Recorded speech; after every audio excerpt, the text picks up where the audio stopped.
Հայաստանում իշխանությունը ձևավորում է հայ ժողովուրդ։ Ամենակարևոր բանը չունի ժողովրդի աջակցությունը։ Հիմա պարզ է, որ Էրդողանն էլ հիմա Ալիևը ընտրակաշառք է բաժանում, դարել է Նիկոլ Փաշինյանի նախընտրական շտաբի պետը, ցորային, չգիտեմ, բենզին, այս առաջիկայում նոր բաներ կուղարկի, այսինքն դեմ եք առևտրի այդ առաշուրջ չի, դա ուղիղ ընտրակաշառք է, որի դիմաց վճարելու ենք տարածքով եւ արյունով։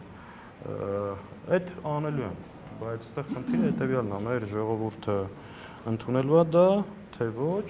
եւ արդյոք ժողովուրդը աջակցելու է, թե ոչ։ Եթե ժողովուրդը չաջակցի, ես կարծում չի աջակցելու, ով դրսից ասում են արժևում կգնքվի, բենզի եկավ Հայաստան, դա ժողովրդին խաբելու միջոց է, Նիկոլ Փաշինյանը խաղաղության օրակարգ չունի։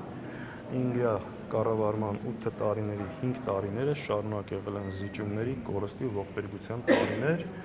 իսկ վերընտրվելուց հետո շարունակելու է հանձնել։ Երբ որ իրանցից մեկին տեսնեք, խնդրում եմ ուղիղ հարցրեք։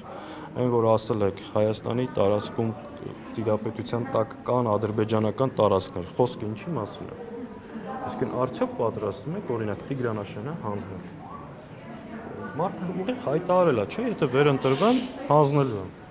Հետևաբար ինչ խաղաղության օրակարգի մասին է։